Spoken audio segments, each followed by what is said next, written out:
საღამო მშვიდობის რეალური სივრცე განაგრძობს მუშაობას ჩვენი მოქალაქეების გააზრებული არჩევანისთვის. ჩვენმა მაყურებელმა უკვე იცის, რომ არჩევნებამდე ერთი თვის განმავლობაში აქ კითხვებს დასვამენ ადამიანები საქართველოს სოფლებიდან და ქალაქებიდან. მათ პასუხს კი ის კვალიფიციური პოლიტიკური პარტიები გასცემენ, რომლებსაც ხელისუფლებაში მოსვლის ამბიცია აქვთ. გახსენებთ, რომ კენჭისყრით გადაწყდა რომელი პარტიები რომელ რეგიონებზე ილაპარაკებენ. დღეს გადაცემის პირველ ნაწილში კახეთიდან დასმულ შეკითხვებს უპასუხებენ პარტიების წარმომადგენლები, ჩამოთვლილ პარტიებს ეროვნული ფორუმი, ქართული ოცნება დემოკრატიული საქართველო, ირაკლი ალასანია თავისუფალი დემოკრატები, გაერთიანებული დემოკრატიული მოძრაობა, საქართველოს ლეიბორისტული პარტია. მეორე ნაწილში მცხეთა-მთიანეთის პრობლემებზე სხვა 4 პარტიასთან ერთად ვილაპარაკებთ, რადგან ქრისტიან-კონსერვატიული პარტია გამოაკლდა საარჩევნო მარათონს. ეს პარტიები იქნებიან საქართველოს რესპუბლიკური პარტია, საქართველოს პატრიოტთა ალიანსი და საქართველოს ერთიანი ნაციონალური მოძრაობა და მრეწველობა გადაარჩენ საქართველოს. გადაცემას ვიწყებთ კახეთზე სტატისტიკური მონაცემებით, რომელიც კახეთის სამხარეო ადმინისტრაციამ მოგვაწოდა. ვნახოთ ვიდეო ყველამ ერთად.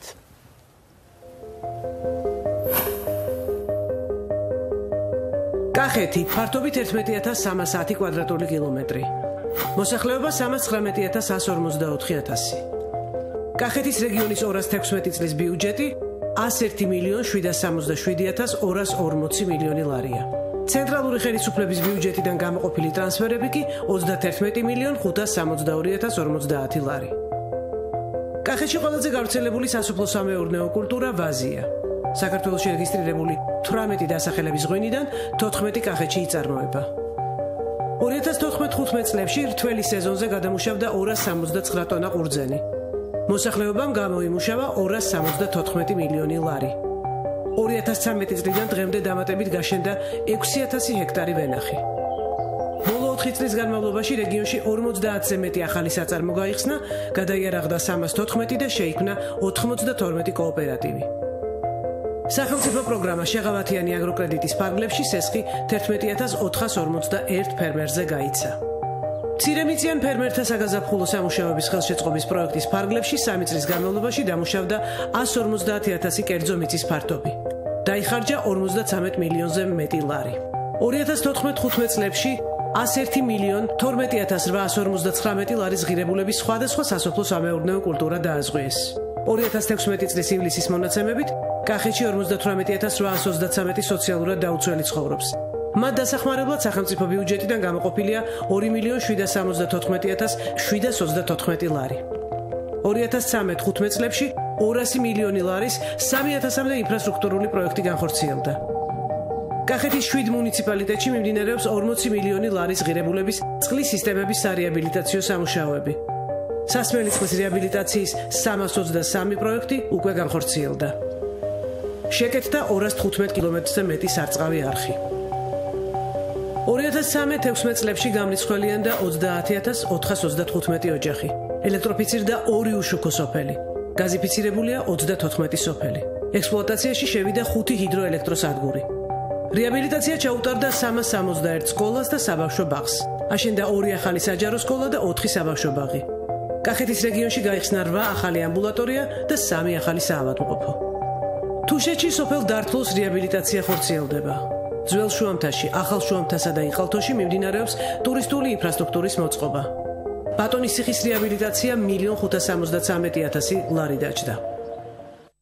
ეს იყო რეგიონის სტატისტიკური მონაცემები, მაგრამ კახეთში ადგილობრივები ლაპარაკობენ პრობლემებზეც და პოლიტიკურ პარტიებს უსვამენ კითხვებს. ახლა პირველი საკითხი, რომელსაც 5-ვე პარტიის წარმომადგენელი გასცემს პასუხს, პასუხისთვის წუთნახევარი მოგეცემათ. როგორც კი წუთნახევარი გაივლის, მიკროფონები ავტომატურად გაითიშება. კიდევ ერთხელ მოგესალმებით სტუდიაში და ნახოთ ვიდეო.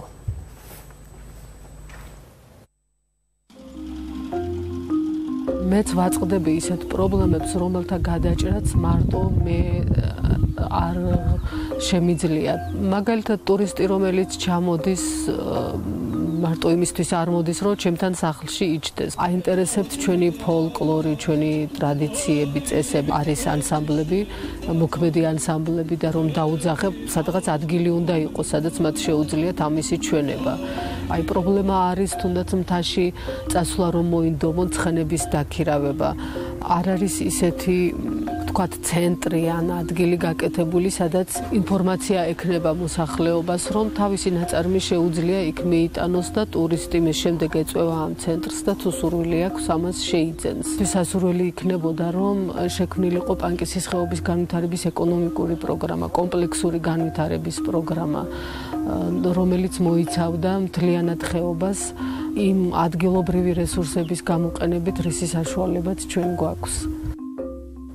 მაშასე პირველი შეკითხვა ბატონო თარკვირიკაშვილთან გვექნება, როგორ წარმოგიდგენიათ და რა ხედვა გაქვთ პანკისის ეკონომიკის და ზოგადად ამ ხეობის კომპლექსური განვითარების? პირველ რიგში მოგესალმებით, მივესალმებით ჩვენს ტელემაყურებელს, ძალიან საინტერესო გადაცემაა, საინტერესო ფორმატის.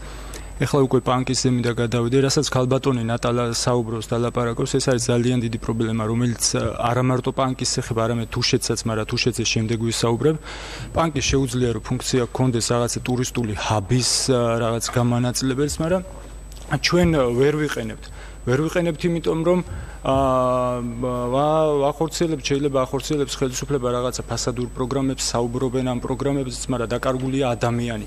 დაკარგული აქვს ადამიანი, ადამიანებს არა აქვთ ფუნქცია.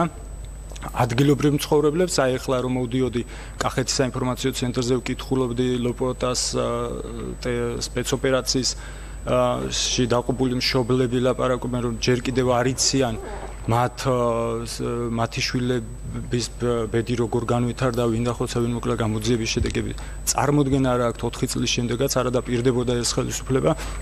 და დამოკიდებულება ესეთი პროექტები ადამიანებს, როდესაც აქვთ კარგი ინიციატივები, კარგი პროექტები, მით უმეტეს იცით პანკისში ამ ადამიანებს სხვა არაფერი არ აქვთ, ანუ აი თქვენ როგორ წარმოგიდგენიათ ბატონო თან, მაინც პრინციპში რომ თქვენი პოლიტიკური პარტიის ხედვა უფრო ჩვენი პოლიტიკური პარტიის ხედვა ის იქნება, რომ ადამიანებს პირველ რიგში მივცეთ ფუნქცია პანკისის ხეობაში, განსაკუთრებით ესეთ ხეობაში, სადაც რესურსი არის განათლებული ადამიანების, ძალიან ძლიერი ახალგაზრდების, მაგრამ ვერ ვიყენებთ. სამწუხაროდ გაითიშა თქვენი მიკროფონი. ბატონ გელა, გისმენთ ყურადღებით პანკისის ხეობის განვითარების, კომპლექსური განვითარების ხედვა. მოგესალმებით, დიდი მადლობა მოწვევისათვის, მივესალმებით ტელემაყურებელს. მინდა გამოვიყენო ეს შანსი და ძალიან მცირედით დღეს როგორც იქნა დასრულდა ეს ნომრის მინიჭების პროცესი და ეროვნულ ფორუმს მინიჭა რიცხვი 26, ეს ჩვენთვის ნიშანდობლივია. 26 მაისიდან გამომდინარე საქართველოს დამოუკიდებლობის დღე და საქართველოს დამოუკიდებლობის თანაავტორის მერაბ კოსტავას დაბადების დღე და ის ეროვნული ფორუმი, რომელიც უნდა იქცეს და იქნება საქართველოს ეროვნული იდეის ძირითადი მედროშე წინასაარჩევნო და უფრო მეტად არჩევნების შემდეგ ჩვენთვის აი ნიშანდობლივია და რაღაცნაირად საკრალური რიცხვია, რიცხვი 26. ახლა რაც შეეხება პანკისი ეს არის საქართველოს ერთ-ერთი ულამაზესი კუთხე და პანკისის განვითარება მე ვფიქრობ უნდა მოხდეს პარალელურად კახეთის და მთელი საქართველოს განვითარების პარალელურად. პანკისში არსებობს ასეთი ნაკრძალი, ბაწარას ნაკრძალი, რომელიც ტურიზმით დაინტერესებული ადამიანების, როგორც საქართველოს ფარგლებს გარეთ ძალიან მიმზიდველ ადგილს წარმოადგენს. აი ზუსტად აი ამის გარშემო უნდა მოხდეს პანკისისთვის ფუნქციის მინიჭება და ახლობით ისეთი როგორც გააჩნია თუშეთს, სადაც უნდა შეიქმნას პირველ რიგში ინფრასტრუქტურა, რომელიც დაფუძნდება ადგილობრივი მოსახლეობის ბაზაზე, რაც მოიტანს სამუშაო ადგილებს პანკისის მოსახლეობისთვის და რაც სახელმწიფო უნდა გააკეთოს ტურისტებს შორის და რაც სახელმწიფოს ფუნქცია ამ შემთხვევაში ტურისტებს შორის და ადგილობრივ მოსახლეობას შორის ურთიერთობის ნორმალიზაცია. მადლობთ ბატონო ირაკლი, თქვენი ხედვა პანკისის ეკონომიკური განვითარების თაობაზე. მოგესალმებით. ქართული ოცნების ხელისუფლების დროს პანკისის ხეობის მოსახლეობა დამეთანხმება, რომ ერთი წამით არ უგზნია თავი მარტო. მუდმივად იყო ღონისძიებები, მუდმივად ჩავდიოდით, ვეცნობოდით მათ პრობლემებს, მე გეტყვით რა გავაკეთეთ. აშენდა იუსტიციის სახლი, აშენდა სპორტული დარბაზი, მელიორაციის სისტემები გაიმართა. მუდმივად ჩადიოდნენ მინისტრები და კომპლექსურ ღონისძიებებს ახორციელებდნენ. ეხლა ამ წუთისთვის მიმდინარეობს მთლიანად პანკისის ხეობის გაზიფიცირება, რომელიც საკმაოდ სოლიდური თანხა ხდება და სპეციალურად საქართველოს მთავრობამ პანკისის ხეობისთვის გამოყო ეს თანხა იმისთვის, რომ სადაც კომუნიკაციები არ არის, ვიცით რომ იქ განვითარების ნაკლები შანსი, ამიტომ კომუნიკაციები არის ერთ-ერთი უმთავრესი და სწორედ ამიტომ კეთდება ის გაზიფიცირება. მაგრამ აი ეს პრობლემა, რომელიც მათ აწუხებს. რაც შეეხება კი ბატონო, ყველაფერზე გაგცემთ პასუხს. რაც შეეხება მეორე ნაწილს, სადაც ქალბატონმა ისაუბრა, ჩვენ მუდმივად ვსაუბრობდით ამ მოსახლეობასთან ერთად, შერჩეულიც კი გქონდა. სწორედ ეს მიმართულება, იმიტომ რომ პანკისის ხეობის მოსახლეობას განსაკუთრებული სიყვარული აქვს ცხენის, მუდმივად ტარდება იქ დოღები, მუდმივად ატარებენ ცხენებს შეჯიბრს, ამიტომ ჩვენ ვთვლით, რომ სწორედ ესეთი ცენტრი, რასაც ქვია საცხენოსნო სკოლა და საცხენოსნო მიმართულებას აქვს დიდი პერსპექტივა პანკისის ხეობაში, ჩვენ დავუპირდით ბოლო პერიოდში ჩვენ ადგილიც კი შევარჩიეთ, სადაც შესაძლებელია ამ ცენტრის აშენება, რაც საშუალებას მისცემს სწორედ საცხენოსნო ტურიზმის განვითარებას, ასე რომ ჩვენ კომპლექსურად მუშაობთ ამ ხეობაში. მადლობთ. ბატონ ზვიად, ახლა გადმოვდივართ თქვენთან, რა თქმა უნდა, იგივე შეკითხვით თქვენ მოისმინეთ დასმული პრობლემების შესახებ და თქვენ როგორ წარმოგიდგენიათ და რა ხედვა გაქვთ ამასთან დაკავშირებით? მივესალმებით თქვენს მაყურებელს და განსაკუთრებული სიყვარულით მივესალმებით ჩემს კახელებს. პანკისის ხეობა ეს ყველამ ძალიან კარგად ვიცით, რომ ერთ-ერთი ყველაზე მგრძნობიარე სენსიტიური თემა ზოგადად კახეთის რეალობაში. აქედან გამომდინარე, მე შემიძლია ჩემს ძვირფას პანკისელებს დემოკრატიული მოძრაობის სახელით დავპირდე პირველ რიგში იმას, რომ ზოგადად ის მიდგომები, რაც ყველა ხელისუფლებას სამწუხაროდ ჰქონდა ამ ხეობის მიმართ, კონკრეტულად მისი მოსახლეობის მიმართ შეიცვლება. კონკრეტულად როგორ შეიცვლება? შეიცვლება ის, რომ ეხლა სამწუხაროდ ჩვენი გადაცემის ფორმატი ჩვენ არ გვაძლევს იმის საშუალებას, რომ სიღრმეებში წავიდეთ. აქ ჩვენ მოусმინეთ ეხლა ამ ქალბატონს, შესაბამისად მოусმინეთ ყოფილ გუბერნატორს, გასაგებია ეხლა უამრავი რამ გაკეთდა, მაგრამ თავარი ღირებულება დემოკრატიული მოძრაობისთვის ეს არის ადამიანი. ადამიანთან დამოკიდებულება ზოგადად თუნდაც ის ლოპოტას ხეობის ამბავი კიდევ უამრავი უწვრილმანი დეტალებია, საიდანაც მე ფაქტიურად ეს ხალხი რაღაც სხვა მდგომარეობაში გრძნობს თავს. მე ხა ჩემს ლექსიკონში სიტყვასაც კი ვერ ვიტყვი, რაღაც ისე ცუდად არ გამომივიდეს.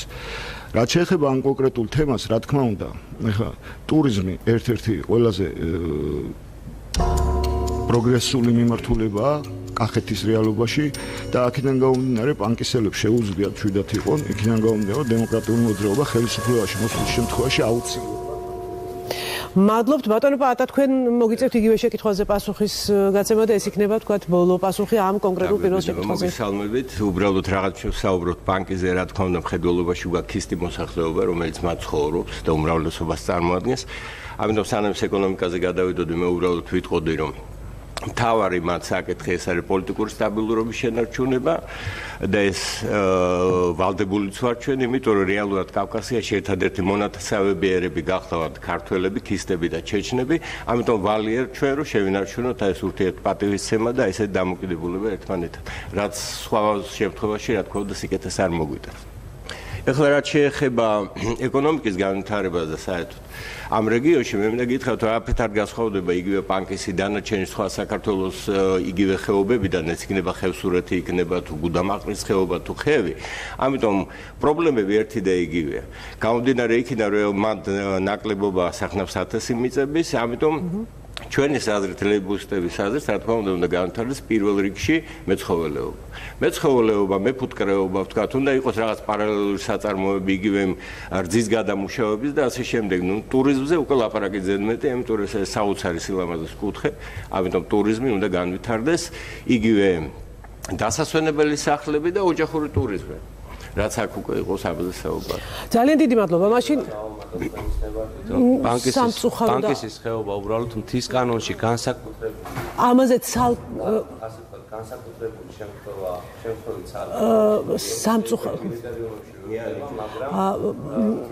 უნდა გითხრათ, რომ გათიშულია მიკროფონი და უფლება კი ბატონო, სამწუხაროდ ჩვენ უნდა დავიცვათ ეს აუცილებელი ჩვენთვის განკუთვნილი წუთნახევარი, დარღვევებს ნამდვილად ვერ დაუშვებთ. გადავდივართ მეორე შეკითხვაზე, რომელიც ასევე კახეთიდან არის. ყურადღებით ვიდეო.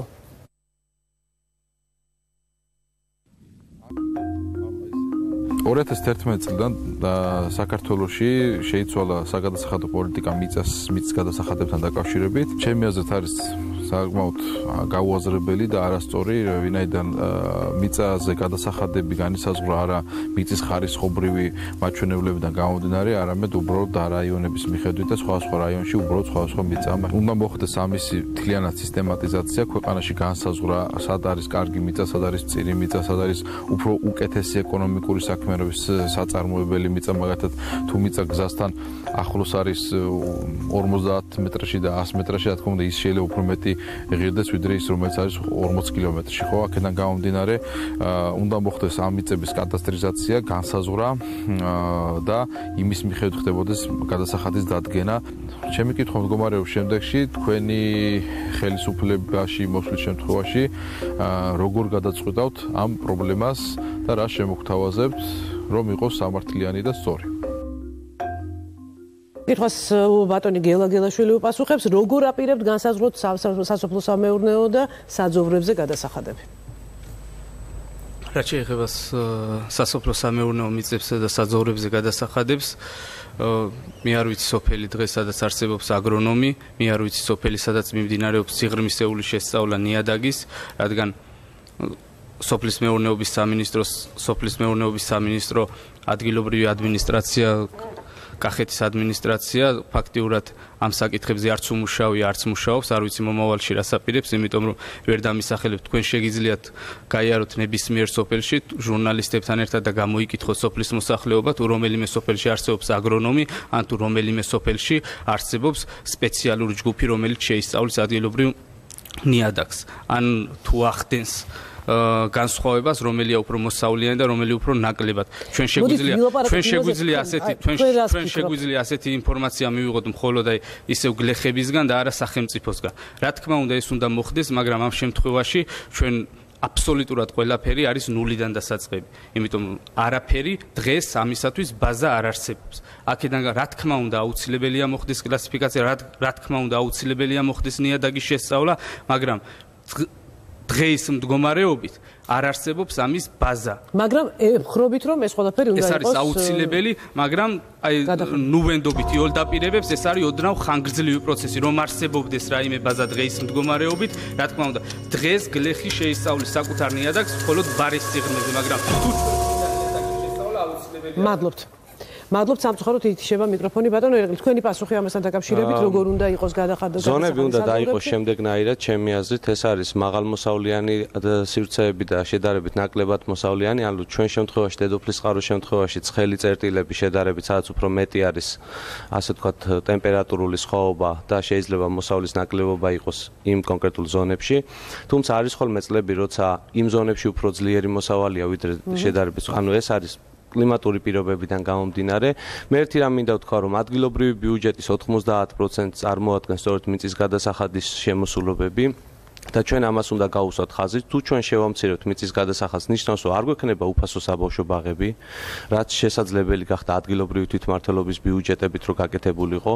ასევე არ იქნება უკვე იმის საშუალება, რომ დაუშვათ იმდენი ინფრასტრუქტურული პროექტი განახორციელონ თვითმმართველობებმა, რამდენსაც დღეს ახორციელებენ. ჩვენ უნდა მე ერთ რამეს გეტყვი, სტატისტიკა თუ გაინტერესებთ, მიმდინარე წელს დაფიქსირდა ისტორიული მომენტი, ანუ საბჭოთა პერიოდის შემდეგ, საბჭოთა პერიოდს გადავასწარით ხორბლის მოყვანის ხალხში რაოდენობაში, ეს არის 300,000 ტონაზე მეტი. მიმდინარე წელს ეს გამოიწვია სწორედ იმ სახელმწიფოს მხრიდან ხელშემწყობმა პროექტებმა, როგორც იყო ბარათების დარიგება, როგორც იყო თუნდაც შხამქიმიკატების დარიგება, როგორც იყო თუნდაც იაფი კრედიტები, ანუ მასიურად დამუშავდა მიწები. მთავარი არის, რომ სახელმწიფო მუდმივად ედგეს ფერმერებს გვერდით და ეს პროდუქცია იყოს რენტაბელური, ანუ მოსავალი იყოს რენტაბელური. მე მაინც მინდა გითხრათ, რომ ჩვენ აუცილებლად ამ თემებს უკვე რეალურ სივრცეში დიჩით და ყოველდღიურში უსათუოდ დაუბრუნდებით არჩევნების შემდეგაც, ასე რომ ალბათ სალვარკო კვლავ ბევრი იქნება. ბატონო, ზვიად, თქვენი აზრი გვაინტერესებს, თქვენი პარტიის მოსაზრება გადასახადებთან დაკავშირებით საძოვრებსა და სასოფლო-სამეურნეო მიწებზე. ჩვენ ვფიქრობთ, რომ პრობლემის სათავე არის საკანონმდებლო ბაზა. უხეშად რომ თქვა შეიძლება ესე ითქვას, მაქვს საფუძვლიანი ეჭვი, რომ მიწის კანონს წერს ადამიანი, რომელსაც საერთოდ შეიძლება მიწაზე ფეხი არ ქონდეს დადგმული. ჩვენი დაპირება ხალხთან არის ის, რომ დემოკრატიული მოძრაობა მოახდენს რეალურ დეცენტრალიზაციას და მეტუფლებებს მიცემს ადგილობრივ ხელისუფლებებს. იმიტომ რომ არ შეიძლება ლაგოდეხში, ყვარელში, თელავში თუ გურჯაანში იმაზე უკეთ იცოდეს ვინმე სად კონკრეტულად რომელ სოფელში, რომელ ლანდშაფტში რა შეიძლება მოსავლის მოყვანა რა რაოდენობით, ვიდრე თვითონ ადგილობრივმა.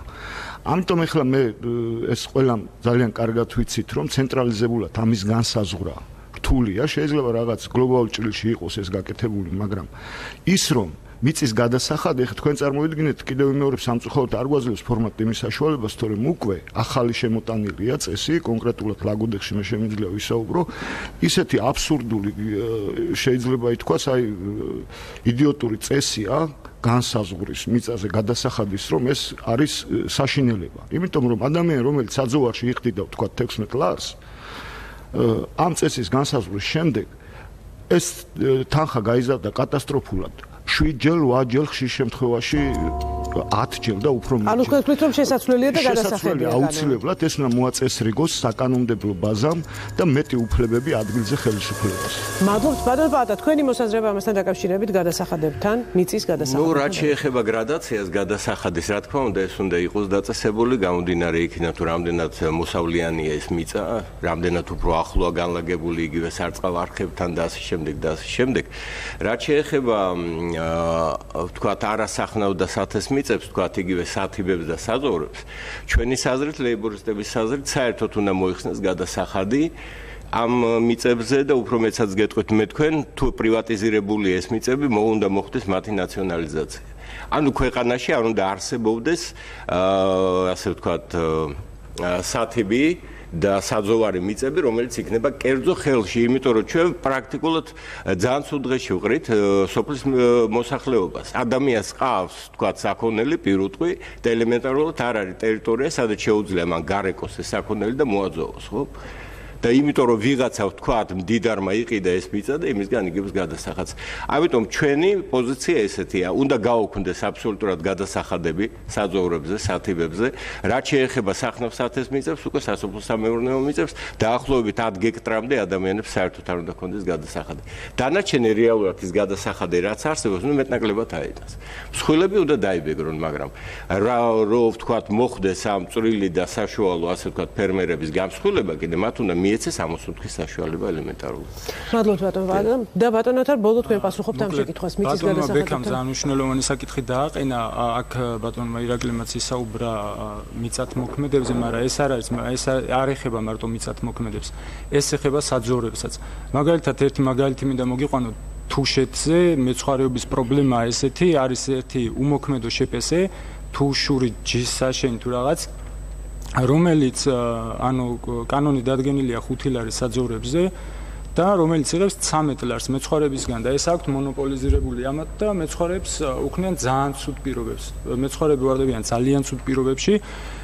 შემდეგ საძოვარს დამატებული უკვე იქ მატყლის ფასია, იქ თვითონ ცხვრის გასაღების ფასია, ის ცხვრის გასაღებისა კიდე ცალკე უბედურებაში არიან, ვისაც ექსპორტზე გაყავს და ესენი გადაბმულია, გადაჯაჭვულია ერთმანეთზე რა. და აი ეს ყველაფერი ანუ სახელმწიფომ უნდა მოუხსნას ან ამ შეპესეს დაავალოს რაღაც ან სახელმწიფომ გადაიბაროს, იმიტომ რომ მეცხვარეები ვარდებიან ძალიან ცუდ მდგომარეობაში და ესაც დავეთანხმებ იმაში, რომ 2012 წელს, მე 2013 წელს ეს უკვე ეს დადგენილება უკვე კანონად აქციეს ამ ხელისუფლების პირობებში, ეს არის ძალიან სულელურად გაწერილი, რომელიც ძალიან ანუ ისეთი ადამიანის დაწერილია, ვისაც საერთოდ შეხება არ ქონდა არც სოფლის მეურნეობასთან, არც მეცხვარეობასთან, არც მესაქონლეობასთან. აი ეს შემიძლია ვთქვა. დიდი მადლობა. კახეთიდან შემოსულ კიდევ 4 კვალიფიციური პოლიტიკური პარტიები და რეგიონი კახეთი, ჩვენი პირველი ბლოკის სტუმარი, ასე ვთქვათ, და შეკითხვა ნომერი 3. ნახოთ ვიდეო. პენსიის მომატება გვინდა 20 ლარი გიმატებს 20 ლარი გუშველი. თავარი პრობლემა არის ჩვენთან გაზზე. ძალიან ამართ შეწუხებული გაზის გამო. კვირაში 2 კილო გაზი რო ჩავასხათ, არ აკვოფნის, იმაში ვიხდით 7 ლარს და არ აკვოფნის. ყველაფერი უნდა გავაკეთოთ გაზზე. შეშის პრობლემები გვაქვს, იმიტომ რომ უნდა ვიყიდოთ ერთი რეის შეშა 200 ვაძლევთ. ყველაფერი გინდა ის გვიყიდნია, გინდა გაზი გვიყიდნია, ისევ ისარჩევია, რომ გაზი მაინც დადგმული მექნება და ჭრილში მაინც ვიჯდები და ისე გავაკეთე. პრობლემა ის არის, გვეუბნებიანო, რომ სოკარინებას არ აქვს თავს. ენისერში არის სულ ყველგან გაიყვანეს შილდაში რამდენი წელიწადია რაც არის და გრემში გაიყვანეს და რა მანძილი გადარჩა რომ აქამდე არა მოგვიყვანეს. ჩვენი მოთხოვნა არის რომ გაკეთდეს და ჩვენ უკვე ის არგვარენტი არ ახსებს სოკარი გააკეთებს თუ მთავრობა გააკეთებს. ჩვენ გვინდა რომ გაკეთდეს გაზი, დაიწყონ გაზის გამოყვანა. ეს არის ისე მაგული აცრუებული ვინც მონია ყველას ვეგუნები რომ ხმას არ ვაძლევ მეთქი არავის. აი იმას დავუსმენ ნეტა როდის იქნება რომ ჩვენ გაზი გქონდე მაგრამ ესე გვპირდებიან. ვითომ 18 წლიდანაო. 18 წლიდან მე ცოცხალი ვიქნები შვილო.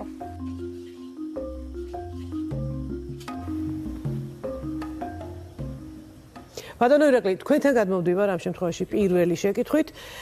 როდის აპირებთ სოფელ ალმატის და ასევე კახეთში გაზის გარეშე დარჩენილი სოფლების გაზიფიცირებას და აქვე იყო ნახსენები კერძო კომპანია, როგორ შეიძლება მოგვარდეს მთავრობასა და კერძო კომპანიას შორის თქვა არსებული რაღაც გაუგებრობა, რომელიც პრობლემის წინაშე აყენებს მოსახლეობას. მოდით ესე ვთქვათ, სტატისტიკას მე შევაჯავებ მთელი კახეთის მასშტაბით 2013 წლიდან დღემდე რამდენი ათას აბონენტს მიეცა გაზიფიცირების საშუალება? 29000 აბონენტს. ეს არ არის პატარა ციფრი.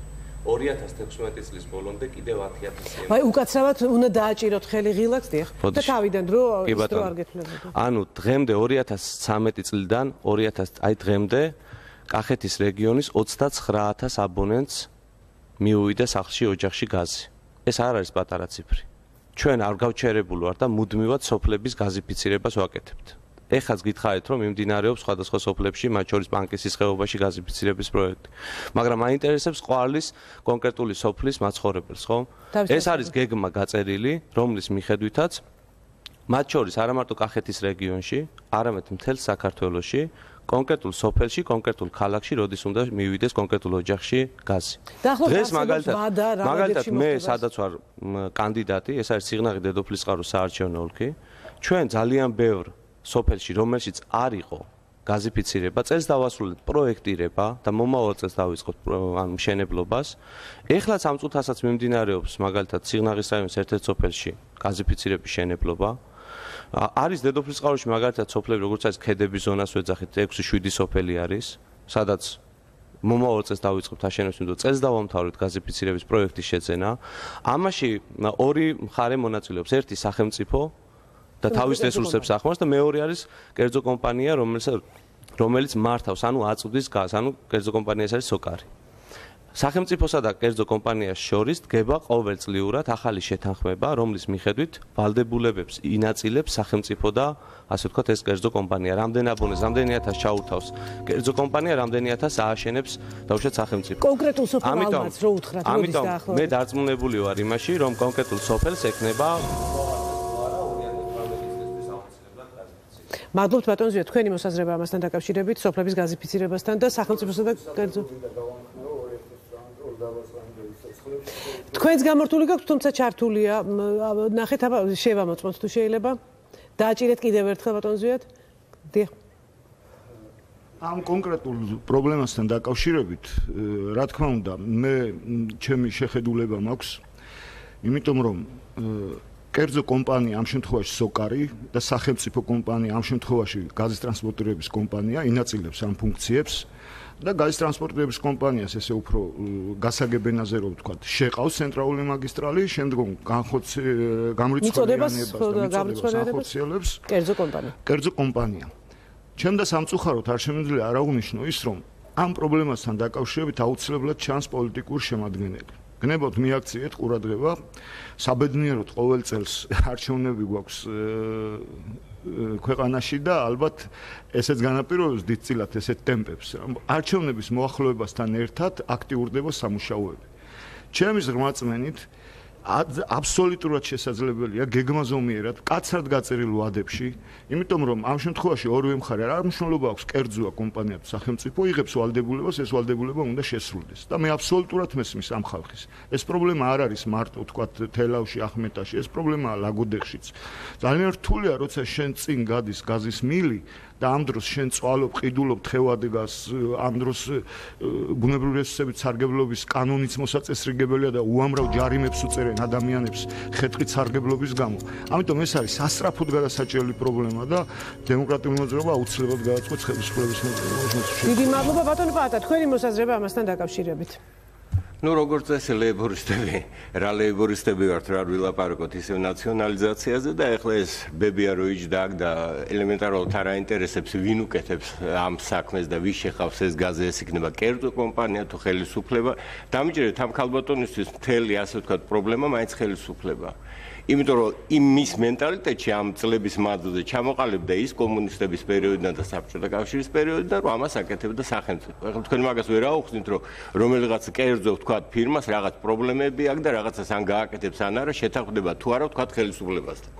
ამიტომ ჩვენი განცხადება ლეიბორისტების პოზიცია როგორც გითხარით ისევ ცალსახა უნდა მოხდეს ნაციონალიზაცია. უნდა ენერგეტიკა იყოს ერთი ვთქვათ იურიდიული იმის ხელში ეს უნდა იყოს სახელმწიფოს ხელში ეს იქნება წყალი ეს იქნება შუქი ეს იქნება გაზი უნდა იცოდეს მოსახლეობა ვისთან აქვს საქმე ანუ აქვს საქმე ხელისუფალთან და იმას უნდა მოსთხოვოს გაკეთებული საქმე და არა ვიღაც სოკარს არა ვიღაც ვთქვათ აი ეს თელას სად ირბინოს და რა არკვევს ამ ადამიანს არის ხელისუფლება რომელიც უნდა იყოს პასუხისმგებელი ყველაფერ ამაზე ამიტომ ეს ყველაფერი შეძლებს ყველაფერს ეს ყველაფერი უნდა თავმოყრილი იყოს რა ქვია ხელისუფლების ხელში, სამინისტროს ხელში და ის უნდა აწარმოებდეს მთელ ამ სამუშაოებს. და არ უნდა იყოს დაგსაქსული ეს ყველაფერი. გენერაცია, დისპეჩერიზაცია, ხაზები არის ეს არანორმალური სიტუაცია. და შემოსავალიც უნდა მიდიოდეს ბიუჯეტში. გასაგებია. ბატონო, თქვენი მოსაზრება.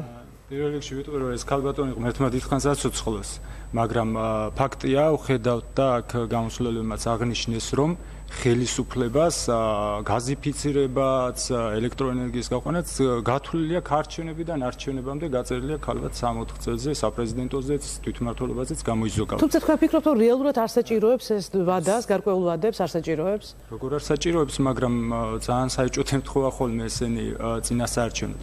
ეხლა რაც შეეხება ამ ქალბატონის კითხვას სანამ ეს ქალბატონი იტყო და გაზიფიცირებაზე თქვა აღნიშნა პენსია, ახსენა პენსია 20 ლარი მომიმატეს და რამე ყოფილი. ჩვენ თავისუფალ დემოკრატებს მკაფიოდ გვაქვს გაწერილი 300 ლარიანი მინიმალური პენსია და 500 ლარიანი მინიმალური ხელფასი. სახელმწიფომ ელემენტარულად პატივი უნდა სცეს თავის მოქალაქეს და აი ამ მდგომარეობაში არ უნდა აყენებდეს რომ რაღაცა კაპიკებს ითხოვდნენ ეს ადამიანები. მე არ ვიცი ვალდებულია რა თქმა უნდა ხელისუფლება გაიყვანოს ალმატზე, მაგრამ ალმატში გაზი, მაგრამ მე ალმატი არ მეხება და მე მინდა ესეთი რაღაცა ესეთი ტენდენცია შევატყი ამ ხელისუფლებასაც და წინა ხელისუფლებას რა თქმა უნდა და იმის წინასაც ყველას ქონდა ესეთი რაღაც რომ აი ახმეტაში მაგალითად ახმეტის შესასვლელში რო შედიხართ არის ძველი ბინები. ბინის მცხოვრებლებმა მე წინა კვირაში მელაპარაკნენ ესეთი რაღაც რომ ქვები ცვივა რაღაცა და არ აქცევს იმის გამო ყურადღებას რომ ძალიან ცოტა ამორჩეველია იმ ბინაში. და ესეთი რაღაც ესე ყოფს ხელისუფლება მადლობთ ბატონ გელა. თქვენ გისმენთ ახლა ამ შემთხვევაში უკვე თქვენი მოსაზრება გაზიფიცირებასთან დაკავშირებით. სოფელი ალმატი, სოფელი შაქრიანი, სოფელი საბუე ეს ადგილები არის აი ადგილზე მაქვს შესწავლილი ეს პრობლემები, გაზიფიცირების პრობლემა, არსებობს კიდევ ესეთი პრობლემები არის სოფელში გაზიფიცირება, მაგრამ კონკრეტულ ოჯახებს არ აქვთ, იმიტომ რომ აი მათი სახლები სოფლიდან ოდნავ განაპირას დგას და ეს არ იყო მოსახერხებელი რომელიმე კომპანიისთვის. არჩეულმა მაჟორიტარმა უნდა ჩართას აბსოლუტურად ყველა რგოლი დაწყებული გუბერნიიდან დამთავრებული სამინისტროები და ინტენსიურ მოლაპარაკებებს უნდა აწარმოებდეს ნებისმიერ კომპანიასთან, ვინც არის პასუხისმგებელი გაზიფიცირებასთან დაკავშირებით. ახლა მთავარი კითხვა როდის უნდა დასრულდეს გაზიფიცირება ალმატში, შაქრიანში, საბუეში და იმ სხვა სოფლებში, სადაც არ არის ჯერჯერობით გაზიფიცირება. მე ვფიქრობ, რომ ეს შესაძლებელია აი ამ გაზაფხულზე და უნდა დაიწყოს გაზიფიცირება ახალ წლამდე და ეხლა მე ვფიქრობ, რომ თანამონაწილეობა თუნდაც ფინანსური უნდა მიიღოს სახელმწიფომ, თუ როგორ საიდან უნდა მოიძიოს ეს თანხები, მე გეტყვით, აი ჩემგან ხელმარცხნივ ბრძანდება კახეთის ყოფილი გუბერნატორი ირაკლი შიოლაშვილი, რომელსაც 2014-2015 წლებში თვითონ 41300 ლარი აქვს აღებული პენსია, მის მოადგილეს 16500 ლარი, მეორე მოადგილეს 4500 ლარი, ჯამში ახლავე გეტყვით, საერთო ციფრი ეს არის დაახლოებით 300000 ლარი. ჩემი არჩევის შემთხვევაში აი ამ ადამიანებს კაპიკ მოვატანინებ თითოეულ თეთრს და აი ამ თანხით უზრუნველყოფ გაზიფიცირებას ალმატისაც, შაქრიანისაც, საბუესის და ყველა იმ სოფლის და ყველა იმ ოჯახის, რომელიც უკაცრავად მიკროფონი გამორთულია, სამცხარო თქვენი ხმა აღარ ისმის. ახლა შეკითხვა მეოთხე, მე მინდა ძალიან დიდი ყურადღებით მოვისმინოთ ეს შეკითხვა, იმიტომ რომ საკმაოდ მნიშვნელოვანი შეკითხვაა და ამ შეკითხვაზე პასუხისთვის იმედია მივიღებთ პასუხებს ძალიან მნიშვნელოვან შეკითხვაზე. ყურადღებით ვიდეო.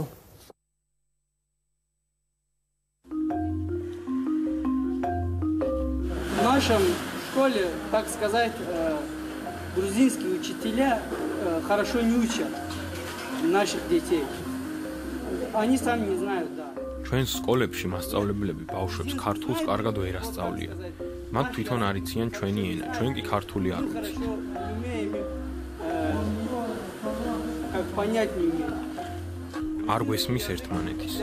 სკოლა არც ისე დიდი ხნის წინ დავამთავრე, მაშინ ბევრი ქართულის მასწავლებელი არ იყო. ახლა მეტნიარია. ქართულის ცოდნა ჩვენთვის კარგია, რადგან აქ ვცხოვრობთ. ჩვენ გვჭირდება ენის ცოდნა. ქართული კარგად მეც არ ვიცი. კარგად რომ ვსწავლობდეთ ენას, თბილისში შევძლებდით სწავლის გაგრძელებას. Учились бы. ჩვენ ნახეთ ეს კაბალიდან ჩამოტანილი ეს ვიდეო და ძალიან მინდა თქვენგან დავიწყოთ. ახლა ბატონ ზვიად, თქვენ უნდა გავცეთ პირველმა ამ შეკითხვაზე პასუხი, როგორ ფიქრობთ ამ ძალიან მწვავე პრობლემის მოგვარებას, ანუ როგორ მოახერხებთ ისე, რომ ქართული ენა იცოდეს, სახელმწიფო ენა იცოდეს საქართველოში მცხოვრებმა ყველა მოქალაქემ. ნიშანდობლივია ალბათ, რომ კაბელის პრობლემაა და მარტო კაბელს არ აწუხებს ეს პრობლემა. ამ შემთხვევაში მე ძალიან კარგად ვიცი, ძალიან კარგად ვიცნობ ამ სოფელს. შეიძლება ითქვას, რომ ძალიან ისე მშობლიურად მივიჩნე, უამრავი მეგობარი ახლობელი მყავს ამ სოფელში და თქვენ წარმოიდგინეთ, ამ ბიჭის წუხილი არ არის მარტო ეს. კომპლექსურია ეს პრობლემა. არ შეიძლება ეხლა ერთი რაღაც კონკრეტული პრობლემის გადაიჭრას სრულად ეს პრობლემა. სამწუხაროდ აზერბაიჯანული მოსახლეობა ყველა ხელისუფლებას, ნაციონალურ ხელისუფლებას, იმისწინა ხელისუფლებას, დღევანდელ ხელისუფლებას უფრო ინტენსიურად ახსენდება სწორედ არჩევნების მოახლოებასთან დაკავშირებით და უკეთესი იქნებოდა, რომ ესეთ ყურადღებას სწორედ არა წინა საარჩევნო პერიოდში იჩენდნენ, მეტ ყურადღებას. უპირველეს ყოვლისა, პედაგოგები სასურველია, განსაკუთრებით ქართული ენის პედაგოგები და არა მარტო ქართული ენის, ჩვენ ესე ვხედავთ და ესე ვფიქრობთ, რაღაც ნაწილი აზერბაიჯანულ სკოლებში იყვნენ ქართულენოვანი მასწავლებლები. მეორე, მეტი ინტეგრაცია. ამ ხალხმა საჭიროება უნდა დაინახონ უფრო მეტად იმის, რომ ქართული ენის ცოდნის გარეშე მათ კარიერას, მათ წინსვლას პერსპექტივა არ ექნება. და ახალგაზრდები საბედნიეროდ ამას ხედავენ და დემოკრატიული მოძრაობა აუცილებლად კომპლექსურად მიუდგება ამ საკითხს და პედაგოგიური განათლებიდან დაწყებული ინტეგრაცია. მადლობთ ბატონ პაატა, თქვენი ჯერია იგივე შეკითხვაზე პასუხისთვის. კი ბატონო, როგორი ხედვა თქვენი ხედვა? კი ბატონო, ახლა მე თვითონ დავიბადე რუსეთში, დავამთავრე რუსული სკოლა, უნივერსიტეტის რუსული ფაკულტეტი, ეგრე რომ ეროვნულ უმცირესობასთან საკმაოდ მჭიდრო ურთიერთობა მქონდა.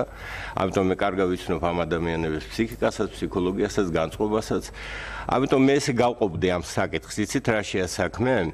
არ შეიძლება სპეკულირება იმით, რომ თქვა ჩვენი სახელმწიფო რამეს აკლებს, თქვა აზერბაიჯანული მნიშვნელობა არ აქვს, რომელიმე ეროვნულ უმცირესობას რათა მოხდეს მათი ინტეგრირება სახელმწიფოში.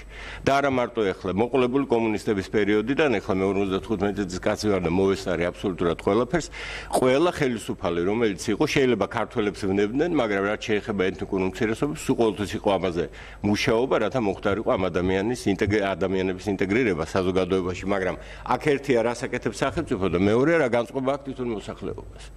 ამიტომ მე შემიძლია გითხრათ, რომ ვისაც უნდა ინტეგრირება ქართულ საზოგადოებაში, დამიჯერეთ ის ახერხებს. მაგრამ თუ ვიღაცას არ უნდა და ესეთი მაგალითები პირადად მე ბევრი მყავს, იგივე თბილისში ჩემი მეზობელი იყო, მთელი ცხოვრება იცხოვრა თბილისში, მაგრამ ქართული არ ისწავლა, იმიტომ რომ არ უნდა. ამიტომ შეიძლება ვეძებოთ ეს მასიურად ხდება. ეს ხდება, გამიგეთ, მით უმეტეს ახლა აქ კომპაქტურად არის დასახლებული აზერბაიჯანელი გვერდზე, ამიტომ ეს ადამიანები მე მგონი ვერ გძნობენ ჯერ თავის მოქალაქედ, საქართველოს მოქალაქედ. არის თუ არა ჩვენი სახელმწიფოს ბრალი, ერთი კითხვით რომ ვიპასუხოთ. ნაწილობრივ კი. მადლობთ. ბატონოთა, თქვენი ჯერი მოვიდა ახლა გავცეთ შეკითხვაზე პასუხი. კაბალის ამორჩეველი საუბრობდა, მაგრამ ჩემი ოლქში შედის ახლა ახალი ოლქი და მათათელავიდან ამ გადაკერება გადმოკერებების შემდეგ ყარაჯლის ოლქი. ჩემს ოლქში შედის ყარაჯალა და ეს ადამიანები საუბრობენ დამოკიდებულებაზე, მასწავლებლების მხრიდან. ეს არ არის სახელმწიფოს პრობლემა და სახელმწიფოს მხრიდან მიზანმიმართული რაღაც შეტევა ამ ადამიანებზე, ანუ ეს არასდროს არ ყოფილა საქართველოში, მაგრამ აი სულ ახლახანს მასწავლებლების გამოცდა ჩატარდა და 1%-მა გადალახა ზღვარი და იმ მასწავლებელმა ეხლა მართალია განათლების მინისტრი ყველანაირად ცდილობს რომ დაუთმოს და წინასაარჩევნოთ ამ მასწავლებლებს არ გადააბრალოს და სხვა პრობლემებს დააბრალოს, მაგრამ რეალურად მასწავლებლების ბრალიც არის ადამიანი ნირო, ანუ 3000 კაციდან რომ 31 გადალახავს ზღვარს თუ 32 ადამიანი, აი მე იმ მასწავლებელმა ვის რა უნდა ასწავლოს და აი არ უნდა მოგვერიდოს ჩვენ შეიძლება არაპოპულარული რეფორმები გავატაროთ, მაგრამ არ უნდა მოგვერიდოს იმის რომ წინასაარჩევნო პერიოდია და ჩვენ ვიღაცას ვერ უშვებთ, ვიღაცას სხვანაირად ვექცევით. ცოტა გრძელვადიან ხედვებზეც უნდა ვიფიქროთ, როდესაც სახელმწიფო ხარ და როდესაც გინდა ინტეგრაცია შენ ეთნიკურ უმცირესობებთან. მადლობთ ბატონო გელა, თქვენი ჯერი დადგა გასცეთ შეკითხვას პასუხი.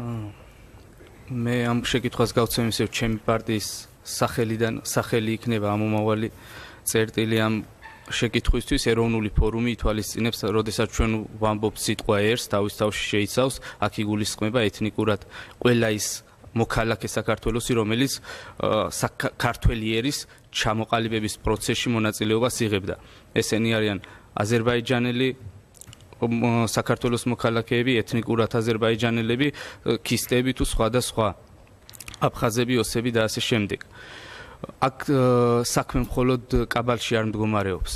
საქართველოში, ქართულ სკოლებში დღეს პრაქტიკულად აღარ ისწავლება ქართული გრამატიკა. პრობლემა კაბალში კი არ მდგომარეობს. პრობლემა დღეს ჩვენ გვაქვს. აი 10 წლის შემდეგ და 15 წლის შემდეგ თქვენ არხს ექნება, თქვენ ტელევიზიას ექნება პრობლემა, იმიტომ რომ არ იქნება ჟურნალისტი, ვისაც შეიძლება მართლწერა, იმიტომ რომ დღეს ქართულ სკოლებში თბილისში, თელავში, ყვარელში, სხვა ქალაქებში არ ისწავლება ქართული გრამატიკა. ანუ განათლების სისტემასთან საქართველოს ისტორია თითქმის აღარ არსებობს როგორც საგანი. აი აქედან გამომდინარე, კონკრეტულად კაბალის პრობლემას რაც შეეხება, რა თქმა უნდა შეიქმნას გარკვეული პროგრამები სახელმწიფომ რომ უზრუნველყოს აი ამ ადამიანებს შეასწავლოს ენა და უფრო აქტიურად იყვნენ აი შემდეგ სახელმწიფო სტრუქტურებში ჩართული და ინტეგრირებული, მაგრამ აქ არის განათლების სისტემის პრობლემა იმ მოცემულობაში, როდესაც ყოველ კვირა იცვლებიან განათლების მინისტრები და არ არსებობს საერთო განვითარების პროგრამა. და ეს მადლობთ, გასაგებია ბატონო ირაკლი, თქვენ უნდა გავხსნათ ახლა. ჩვენ შევთანხმდეთ, რომ სახელმწიფოს ვალია ხელი შეუწყოს ინტეგრაციას, როგორც ითქვა ჩემმა კოლეგებმა აღნიშნეს. ჩვენ იორმუღალოში საგარეჯოში, სადაც ეთნიკურად დასახლებული აზერბაიჯანელები ცხოვრობენ. სოფელ კაბალჩან, ლაგოდეხის რაიონში, ყველგან ავაშენეთ იუსტიციის სახლები, სადაც უფასო, ასე ვთქვათ, ქართული სწავლების პროგრამებით შემოვიდა. ამასთან ერთად ცალკე ქართულის მასწავლებლების სხვადასხვა ამ სახელმწიფო განათლების სამინისტრო უკეთებს ორგანიზებას, რომ ცალკე იარონ სხვადასხვა სოფლებიდან, რათა ქართულის პოპულარიზაცია უფრო მეტი იყოს და ინტეგრაცია ამ ადამიანებმა გაცილებით იოლად შეძლონ აი ამ პროცესებში. ეს იყო ჩემი ძალიან მოკლე პასუხი. რაც შეეხება მე მინდა დაუბრუნდე ფორუმის წარმომადგენლის წეღანდელ განცხადებას, რომელიც აბსოლუტურად არაპროფესიონალური იყო და აბსოლუტურად იმის ნაცვლად რომ ეთქვა, რომ ფორუმს რა გეგმები აქვს, რა ეთქვა პასუხი არ ქონდა ამაზე და ჩემს ხელფას შეეხო. მე გეტყვით ერთ რამეზე ჩვენს მოსახლეობას მინდა უთხრა. მე ვიღებდი იმ ხელფას, რა ხელფასიც არის კანონით გათვალისწინებული გუბერნატორზე და აქედან ძალიან დიდ ნაწილს ყოველთვის ხარჯავდი ქველმოქმედებაში. ეს გასაგებად რო ვთქვათ. რაც შეეხება მეორე ნაწილს, ასე ვთქვათ, რაც ბრძანა ბატონმა, რომ ვინმე წაართმევს არამეს აღებულ ხელფას, რომელიც კანონით არის განსაზღვრული, მე ვფიქრობ, რომ ეს არის არაპროფესიონალური განცხადება და ბატონ შარტავას ურჩევდი, რომ მომავალ გადაცემებში გამოუშვას უფრო მომზადებული წარმომადგენელი. გასაგებია, თქვენ ამისთვის გამოიყენეთ თქვენი დრო. მეხუთე შეკითხვა და ვიდეო, რომელიც აუცილებლად უნდა ვნახოთ და მომემზადოთ პასუხებისთვის, ვნახოთ ვიდეო.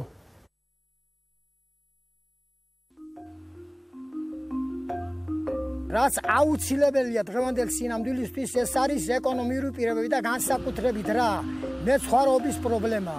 მატყლს თუ ფასი არ დაედო, დადგება დრო, რომ ჩვენ თუშნიც კი ცხრის გარეშე დავრჩებით ყველაზე ძვირფასი მატყლი თუშურისა აქვს ბატკანს, რომელიც ეხლა იპარსება და აი ამის მატყლი, ბატკნის მატყლი, რომელსაც კრაველი ჰქვია ქართულად, ლარი ღირს კილო ხალხო. ამიტომ წემსი რომ პარსავს, მატყლს ბინაზე ტოვებს, ან ცეცხლს უკიდებს, ან ხევებში ყრის. გაზაფხულზე რომ გაიხედოთ, როგორც თოვლის პატარა გორები ასია ბინების გვერდით ხალხო. გამოსავალი რომ მეცხვარეობა არ მოისწოს სათუშოში, აუცილებლად მთათუშეთში უნდა აშენდეს სარეცხ, საჩეჩი და სართავი ქარხანა. რამე თუ ნახევარი ფაბრიკატი, როდესაც დართული ძაფი წავა თუშეთიდან, მას ფასიც დაედვება ხალხო და მეტი რეკლამაც ექნება და მყიდველიც ექნება მსოფლიოს სინამდვილეში. და თქვენ იწყებთ ამ შეკითხვაზე პასუხისგაცემას, რა ხედვა გაქვთ მეცხვარეობის გადარჩენა განვითარებისთვის თუშეთსა და კახეთში? აბსოლუტურად ვეთანხმები. შემდეგი კითხვა ზუსტად ეგ არის, ამდენად ეთანხმებით შემოთავაზებულ ვარიანტს. ნამდვილად უნდა განვითარდეს, იმიტომ რომ თავისთავად თუშური ცხვარი არის უნიკალური ცხვარი, არა მარტო თავისი ვთქვათ ბეწვით, არამედ თავის ხორცითაც კი და მე მგონი სულ ვიცით თუ რა ის იყო, რა ქვია, მოთხოვნა იყო იგივე არაბული ქვეყნებიდან და გადიოდა ჩვენი ცხვარი და მე მგონი ეხლაც გადეს ეს ცხვარი, საკმაოდ დიდი მოთხოვნა, მაგრამ რა თქმა უნდა ამას ყველაფერს ყურის გდება და ყურის მიქცევა, იმიტომ რომ თქვენ გახსოვთ კომუნისტების პერიოდში ჩვენი ცხარი 1,5 მილიონი ცხვარი იყო მაშინ თავი საქართველოში და გადიოდა ჩრდილო კავკასიაში, დღეს ეს ფუნქცია იკისრა თქვა ჩირაქის და ელდარის საძოვრებმა. ამიტომ კი ბატონო ეს საძოვრები რაც არის თქვა თუშეთში, მაგრამ ზამთარში ჩადის იქ, ამიტომ ხელისუფლებამ უნდა იზრუნოს. გამიგეთ იგივე იმ ზამთრის საძოვრებზე.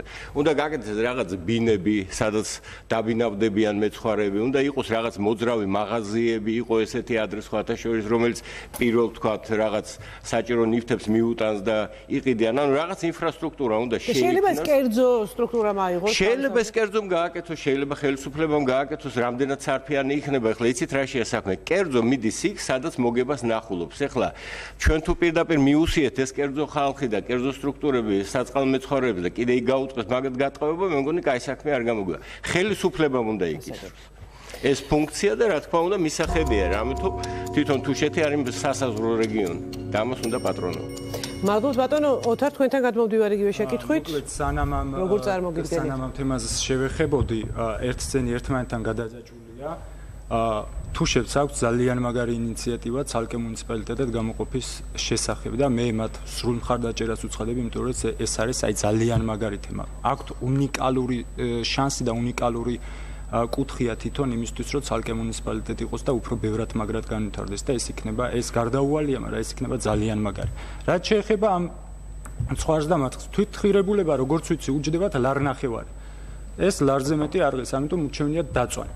იმიტომ არ ღირს ლარზე მეტი, რომ ვისაც ექსპორტზე გააქვს, ეს არის რაღაცა ერთი ჯგუფი, როგორც თვითონ ამბობენ, ესენი არიან ძალოვანები, რაღაცა საქართველოს ცენტრალურ ხელისუფლებაში, რომელსაც გაყავს ცხვარიც და მატყლიც და ეს ადამიანები იმიტომ აბრკოლებენ ამ თუშურ ცხვარს, რომ სომხეთიდან შემოყავთ და რეექსპორტზე გაყავთ მე არაბულ ქვეყნებში ეს დაავადებული სომხური და რუსული ცხვარი. იმ არაბულ ქვეყნებში თან გაყავთ ქართული ცხვრის სახელით და არაბულ ქვეყნებში იორდანიაში გაყავდათ და იორდანიაში უკვე დააჯარიმეს და ვეღარ გაყავთ, აკრძალულია ქართული ცხვრის შეშვება და ეხლა დარჩა ერთი საუდის არაბეთი. ის ვისაც გაყავდა ექსპორტზე, ის ადამიანიც მოიკვეთეს, სხვათა შორის ბექას ინტერვიუშიც ეწერა იმ ადამიანზე, მაგრამ ეს ვიცი სხვა არხებითაც და არის რაღაცა ერთი ჯგუფი, რომელიც აესე აბრკოლებს თუშურ ცხვარს და საერთოდ თუშეთის შემდგომ განვითარებასაც საქართველოს ხელისუფლებაში მოკალათებული ვიღაცა ბატონ გელა, თქვენ გისმენთ ახლა იმედია გაგვასაზრება. რაც შეეხება თუშეთის პრობლემას, მეცხვარეობის პრობლემას, ეს ტრადიცია, როგორც თქვა შოტლანდიაში, ისე თუშეთში ეს უკვე ჩვენი ეროვნული ტრადიცია, როგორც კახეთში მევენახეობა, ძირითადად იკვეთება თუშეთში ამ მეცხვარეობასთან დაკავშირებით სამი პრობლემა, ეს არის სამთაბარო მეურნეობა, ასე რომ ვთქვათ, მეცხვარეობა და ის ძირითადად თუშებს აქვს გზის პრობლემა, იმიტომ რომ თიდან ძირითადად საზაფხულო საძოვრები არის მთათუშეთში, შემდეგ მათ უწევთ ელდარისა და შირაქის საძოვრებზე გადაყვანა და მათ უნდა გაიარონ 5 მუნიციპალიტეტი, დაახლოებით აი ამ მუნიციპალიტეტების სოფლის ბოლოებზე, სადაც არ არის ინფრასტრუქტურა შექმნილი, რომ გაჩერდნენ ცხვარის და მეცხვარეც და რამოდენიმე დღე გაათიონ და ახლობით კვირაზე მეტი უწევთ ეს პროცესი და აი აქ იკვეთება ძირითადი პრობლემები. და ამ პრობლემების მოგვარებაში და ტრანსპორტირებაში შესაძლოა ჩაერიოს სახელმწიფო, იმიტომ რომ ასეთ საკითხებს უნდა აქცევდეს ყურადღებას სახელმწიფო, იმიტომ რომ ერთგვარი ტრადიციაა მეცხვარეობა თუ ახლა რაც შეეხება არაპროფესიონალი აქ მაქვს დოკუმენტარულად დადასტურებული აი ზუსტად კახეთის გუბერნიის მიერ გაცემული პრემიები, რაზეც მე შევპირდი რომ უკან მოვატანინებ და მართლა მოვატანინებ, მე მინდა გადავწე და შემდეგ შემთხვევაში უჩვენეთ, არა, გასაგებია, უჩვენეთ მე ჩამოვაყალიბე იმაზე რა ინფორმაციაც მქონდა თუ შეთან დაკავშირებით. თუ ეს ასე არ არის, შეგიძლიათ დოკუმენტალურად წარმოადგინოთ შემდეგ გადაცემაში, თუ მე ვცრუობ და ადამიანი, რომელსაც აქვს ღირსება, ის თავის ქველმოქმედებაზე არ საუბრობს. იცოდეთ ეს. ბატონო ირაკლი, თქვენ დრო ამოიწურა ბატონო ირაკლი. პირველ რიგში გეტყვით რომ პრემია საერთოდ არ ამიღიამე. ამ კონკრეტულ ეს უბრალოდ რომ იცოდეს ჩვენმა მაყურებელმა. რაც შეეხება, ერთი წუთი, ბოდის გიხდით. ბატონო კონკრეტულ შეკითხვაზე. რაც შეეხება, მოდით მე კი ჯობია რომ საქმეზე ვისაუბროთ, ვიდრე ხა ფორუმის არაპროფესიონალ წარმომადგენელს აუყვე რამე დიალოგში ასე ვთქვათ. რაც შეეხება მეორე საკითხსაც დააყენა ასე ვთქვათ ამ კონკრეტულმა მეცხვარემ აბსოლუტურად სწორი არის. ჩვენ თუჩეთი სწორედ იმიტომ შევიდა მაღალმთიან ზონაში, რომ ერთის მხრივ აკმაყოფილებდა ყველა იმ მოთხოვნებს და მეორეს მხრივ შანსი გაჩნდა იმის, რომ ინვესტირება თუ ვინმე გააკეთებს ნებისმიერი მიმართულებით და მათ შორის ახლა ერთ-ერთი ყველაზე გამორჩეული სფერო არის მატყლის წარმოება.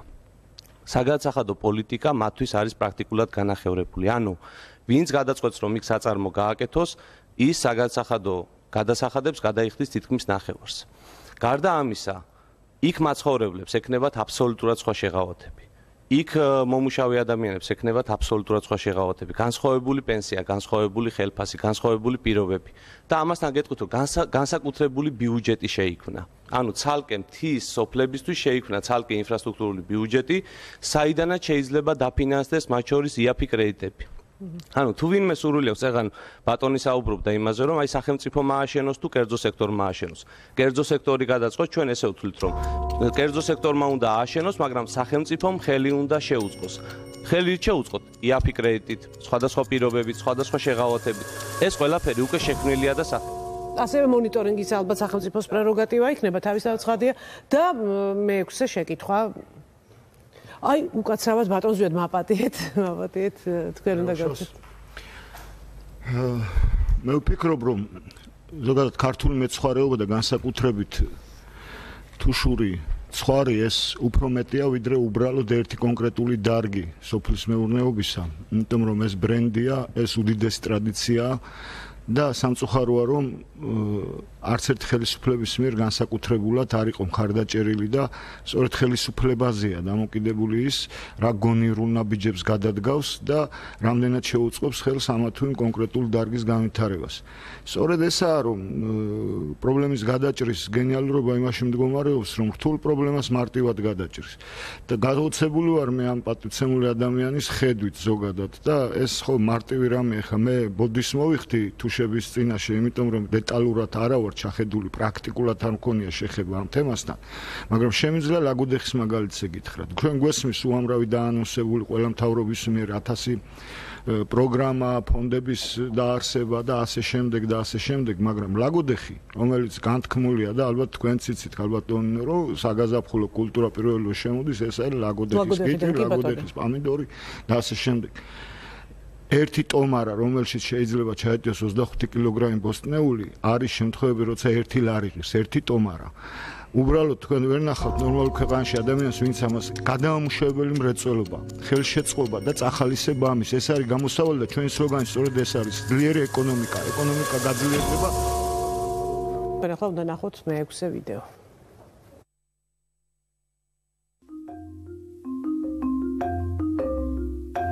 ვენაღის გაშენებას ახლა დღევანდელ დღეს საკმაოდ დიდი თანხები და შრომა ჭირდება.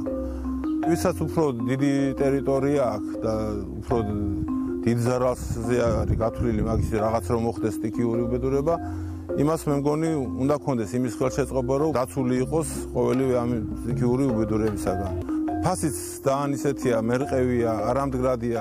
ერთ წელიწადს რომ იმე გლეხი კარგ შემოსავალს მიიღებს და უხარია და მოწადინებულია რომ გააშენოს დიდი ვენახები, მეორე წელიწადს ფასი ისე ვარდება რომ რამის გაკაჭოს ისევ გაკაჭას ეძახიან კახეთში ჩვენთან ვენახის იმას გადაჭრას და სხვა რამეს კულტურას მიიღოს ხელი.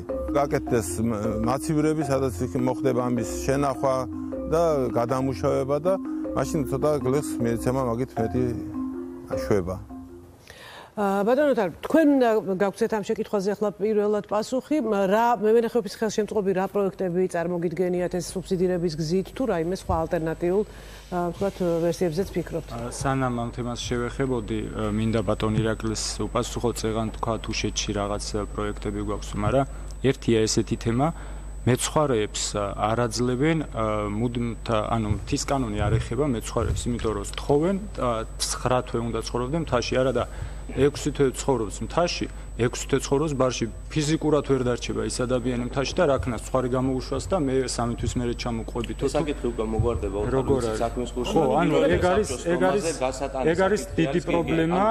თქვენ უკვე მომზადებული საკითხია რომ გითხრათ ეცოდეთ ეს ეგ არის დიდი პრობლემა. მთის კანონზე რეალური სივრცე ცალკე გააკეთებს აუცილებლად გადაცემა, სადაც თქვენ მოგეცემათ საშუალება. მეცხვარეებს ეს საკითხი უკვე გადაწყვეტილი საკითხია, რომ ხო, არ ვიცი, აქამდე პრობლემაა. ძალიან გთხოვთ გამოიყენოთ თქვენი დრო კონკრეტული პასუხისთვის მეღვინეობას მე ზოგადად სუბსიდირების წინააღმდეგი ვარ ყველა თემაში, ჯობს რომ თავისით განვითარდეს, მაგრამ პირველ ეტაპზე სუბსიდირება არის აუცილებელი თან ამ მდგომარეობის საქართველოში და ამ მდგომარეობის სოფლის მეურნეობაში. ჩვენ გვახსოვს ივანიშვილი პირდებოდა რომ ლარზე ნაკლები არ უნდა იყოს რაღაცა რქაწითელი, ლარზე ნახევარზე ნაკლები არ უნდა იყოს საფერავი, მაგრამ აი ეხლაც ამ დადგენილებით, ანუ წელსაც როგორც იბარებენ, არის გაცილებით იმაზე ნაკლები, ყურძენი და ანუ რეალურად მოტყუებულები რჩებიან და არასტაბილური გარემო იქმნება შემდგომისთვის გლეხებისთვის, რომელსაც გრძელვადიანი პერსპექტივა.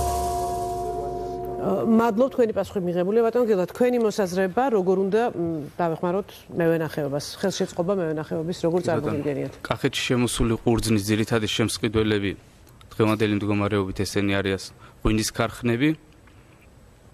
დაახლოებით ახლა ფასი დგინდება სუბსიდირებასთან ერთად ლარი საფერავზე და 80 თეთრი დაახლოებით შეიძლება 5-10 თეთრში ვწდებოდე თეთრ ყურძენზე, მაგრამ აი როგორც გაიზრდება ალკოჰოლზე მოთხოვნა მსოფლიო ბაზარზე, გაიზრდება მოთხოვნა ყურძნის მიღებაზეც ადგილობრივ დონეზე კახეთში. აქედან გამომდინარე ეს მაჟორიტარი დეპუტატი იქნება თუ ნებისმიერი სამინისტრო ქვეყანაში უნდა მუშაობდეს ყველა მიმართულებით ბაზრის დასავლეთიდან აღმოსავლეთამდე ბაზრის მოპოვებაზე და ჩვენ გქონდა ძალიან კარგი შანსი მაგალითად რამოდენიმე წლის უკან რუსეთის ბაზრის მოპოვების, როდესაც იყო საუბარი მსოფლიო სავაჭრო ორგანიზაციაში მიღებაზე რუსეთში და იყო შესაძლებლობა იმის, რომ ჩვენ ეს ბაზარიც მოგვეპოვებინა, მაგრამ მაშინ ნაციონალური მოძრაობის პირობებში გაუშვით ეს შანსი ხელიდან, ამიტომ აი ამ ბაზრების მოპოვების პროცესში მნიშვნელოვანია იყვნენ კომპეტენტური ადამიანები მოცემულ მომენტში, რომ აი ესეთი შესაძლებლობები აღარ გაუშვათ. ანუ აუცილებელია ბაზრების მოპოვება ევროპის მიმართულებით, აზიის მიმართულებით, რათა უფრო მეტი მოთხოვნა გაჩნდეს ალკოჰოლზე, ალკოჰოლურ სასმელებზე და აქედან გამომდინარე ქარხნებს თავის მხრივ გაუჩნდეთ მოთხოვნა, რომ მიიღონ გლეხებისგან ეს ყურძენი და დღევანდელი მოცემულობისათვის აუცილებელია სუბსიდირება სახელმწიფოს მხრიდან, იმიტომ რომ ეს რომ არ იყოს, უფრო უარეს მდგომარეობაში ჩავარდება გლეხი, ვიდრე დღეს არის. გასაგებია ბატონო, თქვენი მოსაზრება მოდით ჯერ სტატისტიკა ვთქვათ, 400 მილიონი ლარი შევიდა კონკრეტული ოჯახების ბიუჯეტში ბოლო წლების რთულიდან გამომდინარე. ეს არის რეალობა. სახელმწიფო შეუძლია რომ ეხლა ნებისმიერი ადამიანი რომელიც მიდის რაღაცის საყიდად არასდროს სახელმწიფო არ დაყვება უკან, არის მყიდველი და გამყიდველი. ამას არეგულირებს ბაზარი. ფას. როცა კითხვა ფერმერების მხრიდან, აბა სახელმწიფო რაში გვეხმარებით? ჩვენი პასუხია რომ სხვა ადამიანების გადახდილი გადასახადებიდან, რომელიც ცენტრალურ ბიუჯეტშია შესული. ჩვენ ვიღებთ 25 მილიონ ლარს და თითოეულ კილოგრამზე სუბსიდიის სახით ყველა ოჯახში, ყველა ფერმერის ჯიბეში ვდებთ. აი ეს არის დახმარება, იმიტომ რომ ეს არის ტრადიციული, ისტორიული დარგი და ასე შემდეგ. ეხლა მე როგორ წარმომიდგენია მომავალი ზოგადად რთულები და როგორ უნდა ჩამოყალიბდეს სისტემა. მე ვფიქრობ, რომ აუცილებლად სახელმწიფომ უნდა შექმნას და ამისთვის უკვე გამოყოფილიც არის გარკვეული თანხები, რომ მომავალი წლებისთვის უკვე დაიგეგმოს საპილოტე პროგრამები, მაგალითად აშენდეს სახელმწიფო თანხებით საწარმო და გადაეცეს ეს ასოციაციებს ეგრეთ წოდებულ კოოპერატივებს, რომლებსაც შექმნიან თვითონ ადგილზე ფერმერები, ასეული ფერმერი და ყველას ექნება საშუალება თვითონ მართოს ეს სახელმწიფოს მხრიდან აშენებული საწარმო და თავისი მოყვანილი ყურძენი თვითონ გადაამუშავოს, რადგან არ იყოს იმის განცდა, რომ ფერმერი შრომობს, გლეხი შრომობს და ვიღაცა ამ შრომაზე შეულობს მილიონებს. ამიტომ ჩვენ დავეხმარებით მათ როგორც საწარმოს აშენებაში და გადაცემაში, ასევე შემდგომ რეალიზაციის ბაზრის მოპოვებაში. გასაგებია. ბატონ ზიად, თქვენ გისმენთ? ეხლა მკრეხელობა იქნება ჩვენი მხრიდან ამ პატივცემულ ბატონს ან ნებისმიერ კახელ მევენახეს დაუწოთ რაღაც ჭკუის სწავლება ვენახთან დაკავშირებით. პრობლემაა ერთადერთი ეს, მოდი გავხსნათ ჩხილები და ვთქვათ, ეს არის ყურძნის ფასი. მუდმივად ცვალებადი, მუდმივად არასტაბილური. დემოკრატიულ მოძრაობას ამის შესანიშნავი გზა აქვს ამ პრობლემის გადაჭრისა. ნუ მოვატყუებთ საკუთარ თავს და ნუ მოვატყუებთ ერთმანეთს. ბაზარი, რა თქმა უნდა, არეგულირებს ფასს, მოთხოვნა მიწოდება განსაზღვროს კონკრეტული პროდუქციის ღირებულებას და ტრადიციული ბაზარი ქართული ღვინის პროდუქტების ჩვენ ყველამ ძალიან კარგად ვიცით, რომ ეს იყო რუსული ბაზარი. გავახსენებ მე გნებავთ ნებისმიერ კახელ მევენახეს 99-2000-2001 წლებს მეც საკმაოდ კარგად მახსოვს, როგორი კონკურენცია იყო და რა ფასი ღირდა, თუნდაც საფერავი. მე თვითონ ვარ მომსწრე, რომ იმ დოლარის კურსის პირობებში 2 ლარი და 40, 2 ლარი და 50 თეთრიც კი ყოფილა კილოგრამი ყურძნის ღირებულება. ანუ დაიკეტა ბაზარი და პერსპექტივა დაკარგა ფასის სტაბილურობამაც. თუმცა ქართული ღვინო ჩაანაცვლა სხვა არგენტინულმა, ბრაზილიულმა ღვინოებმა. ამიტომ სრულფასოვანი და სრულყოფილი გახსნა ქართული პროდუქტისთვის რუსული ბაზრის ავტომატურად გადაჭრის არა მარტო ყურძნის და ღვინის პრობლემა, ძალიან ბევრ პრობლემას სოფლის მეურნეობის. მადლობთ ბატონ პატა, თქვენი მოსაზრება?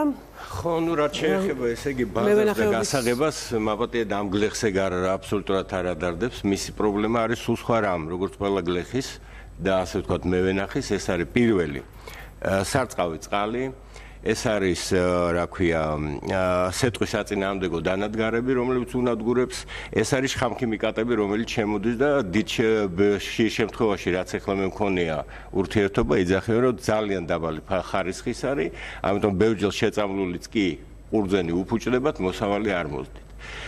ეს არის ზუსტად ის საკითხები, რომელიც აინტერესებს და პლუს, როგორც კოლეგამ განაცხადა, რა თქმა უნდა, ფასი.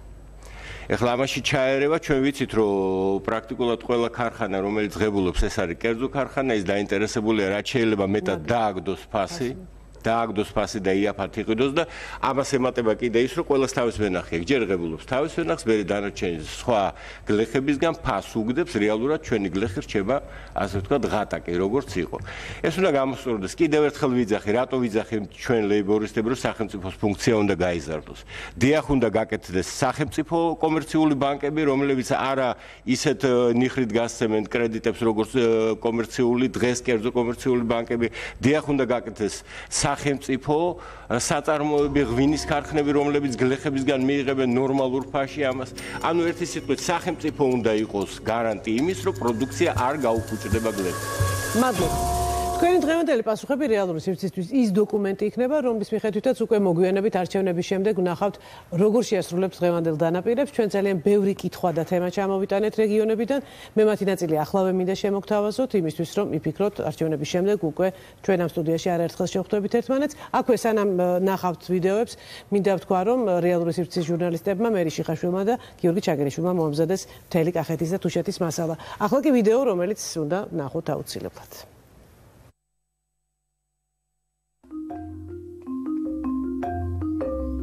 ხალხი მოდის დასასვენებლად სამკურნალოდ და არ ვიცი რა. ცოდვა ამ ადგილის ესე გაჩერება და დაკარგვა აი ამ დროის და ამ ადგილის. ახლო არის მდებარეობს გოგიტის წყლებით, რომელიც ესეთ ყვილად იღვრება, არანაირი დატვირთვა იქ. ხალხი მიდის, იღებენ ქილებით, იღებენ ბოთლებით, მაგრამ ის რომ ესე ანაბანო იყოს გაკეთებული, ესეთი რამე არ არის. ძალიან კარგი წყალი არის, სამკურნალოა. აი ეს რომ გამოწესრიგდეს, ჩვენი კურორტისთვისაც ძალიან კარგი იქნება. მუდმივი წყალი არ არის. უკვე ეს რამდენი წლის კოტეჯებია, ინგრევა უკვე არის მისახედი. წესით უნდა დაინგრეს და ახალი კოტეჯები აეწყოს, თუნდაც ხის. მე მაინტერესებს როგორი გაქვთ ხედვა, როგორ უნდა განვითარდეს სტრატეგიულად თეთრების კურორტი.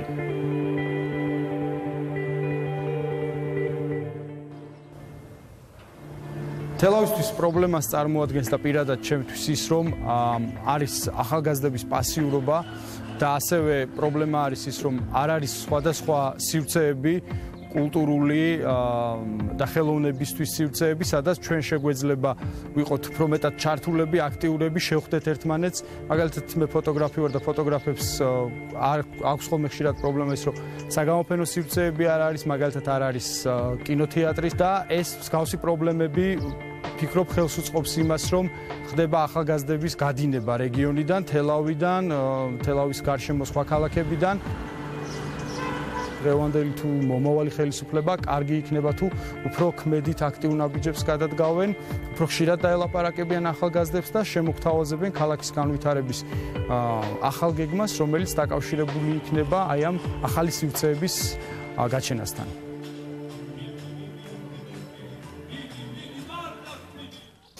ცხადია, ამ ფორმატში ყველაფერზე თქვენს პოზიციას ვერ მოვისმენთ, მაგრამ ამ საკითხებზე სალაპარაკოდ 8 ოქტომბრის შემდეგ უკვე ის პარტიები მოვლენ, რომლებიც ხელისუფლებაში იქნებიან და პრობლემის მოგვარებაც სწორედ მათი პასუხისმგებლობა იქნება. ძალიან დიდი მადლობა მომბრძანებისთვის. ჩვენ რამდენიმე წუთიან ჭრაზე გავდივართ და მცხეთამთიანეთიდან დასმულ შეკითხვებს უკვე შემდეგი პარტიები უპასუხებენ: საქართველოს რესპუბლიკური პარტია, საქართველოს პატრიოტთა ალიანსი, გაერთიანებული ოპოზიცია, საქართველოს ერთიანი ნაციონალური მოძრაობა და მრეწველობა გადაარჩენს საქართველოს. კიდევ ერთხელ ძალიან დიდი მადლობა მომბრძანებისთვის.